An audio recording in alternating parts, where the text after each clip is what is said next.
وروسته له 24 ساعتونو نه بعد له تاسو سره نوی خبر شریک کوم چې د بولان په سیمه کې د ریل ګاډي کې نیول شوي کسان د پاکستان د ادارو څومره کسان دي او بلوچ لیبریشن آرمي د پاکستان د آرمي د کسانو په بدل کې څه غواړي یعنی کوم شرایط یې داسې ورته ایښي چې د هغو شرایطو په مقابل کې دی هغه کسان بیرته ورخوشي کړي کوم چې دی په دغه ریل ګاډي کې د پاکستان ویل کېږي د پاکستاني ادارو کسان یې له ځان سره وړي دي. راځئ دا ویډیو وګورئ څومره کسان یې راخلاص کړي دي. د مشال ویډیو مشال راډیو یو راپور ده تر خوشي کېدو وروسته کوټې ریلوے سټیشن ته ورسېدل.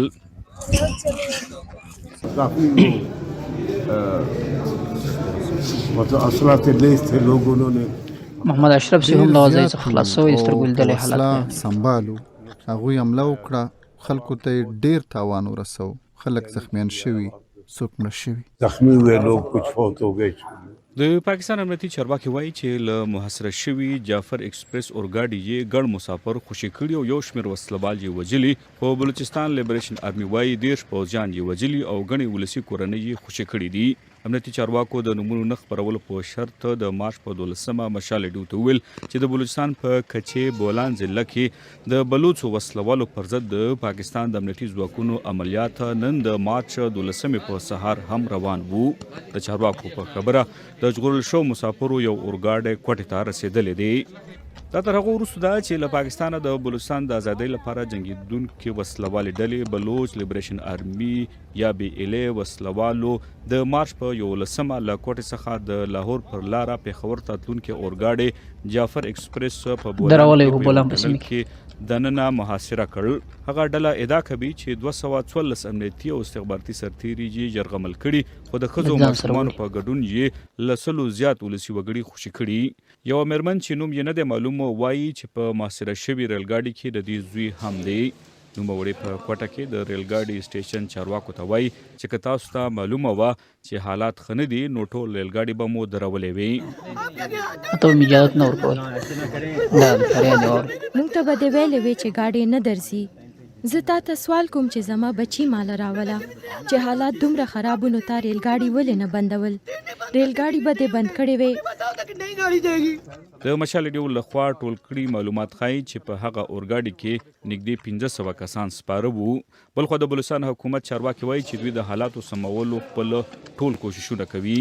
ایک سخت وخت ہے دا په ټول قام یو سخت وخت راغلی دی. په بلوچستان کې چې زمونږ کوم امنیتي حالت دی هغه ډیر ښه نه دي، خو د هغې هم خپل عوامل دي. د بلوچستان حکومت سره چې څومره هم امنیتي مشینري ده نو خپل غټ کوشش کوو چې دا ښه کړو. اس کو امپروو کریں.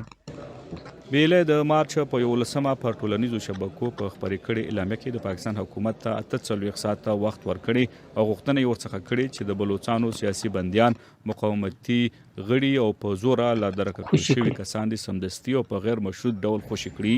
د پاکستان حکومت د هغو غوښتنو په اړه څه نه دي ویلي، خو د کورو چارو پاخي وزیر محسن نقوي او د بلوچستان وزیر اعلی سرپرست بوګټي په جلا جلا بیانونو کې ویلي چې د وسلوالو خلاف به تر هغه وخته خپل جنګ جاري ساتي چې په صوبه کې امنیت نه وي ټینګ شوی.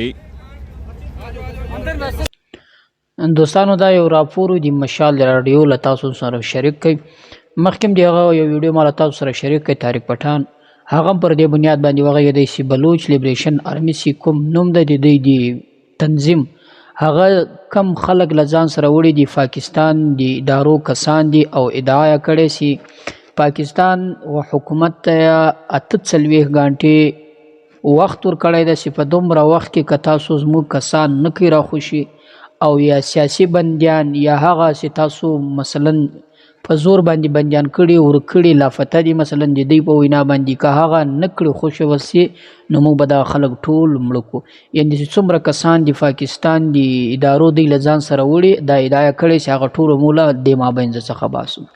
که یو ځای ته تاسو سوچ او فکر کړئ دا ویډیو چې تاسو پر فیسبوک باندې وګورئ او د دغه زنانې چې ښځې چې کوم بیان ده او غږیږي یوه بله هم داسې ده مثلا چې دواړې له پنجاب سره تعلق لري هغه مثلا داسې فریاد کوي چې زموږ بچیان چې دي تر اوسه پورې نادرکه دي. شاید هغه هم په پاکستان په ادارو کې یو دنده درلود. ایوه زنانه خپله غږیږي چې زما مثلا لیور چې د هغه د پاکستان په یو ځای کې مثلا په یو اداره کې کار کوي، یعنی دغه سړی د پاکستان د حکومت کس ده، نو هغه یې هم وړی ده او بیلې والا بار بار وایي چې مو په ټارګټ باندې هغه خلک وو چې هغه د پاکستان له ادارو سره تعلقات لري. نو هغه مثلا داسې فریاد کوي چې زمونږ تر اوسه پورې زمونږ کسان نه دي راخوشي سوي، او بله سپین سارې زنانه تاسو ولده چې هغه زاړي فریاد کوي د پاکستان د حکومت ته وایي چې تاسو ته معلومه وه چې حالات خراب وو، ریلګاډي ته مو ولې اجازت ورکوئ، ولې مو نه خبرولو چې مثلا داسې حالات دي، دا حالات له داسې مشکل سره تاسو مخ کیږئ، نو موږ خپل سفر ځنډولی وو، سفر به مو نه کوئ.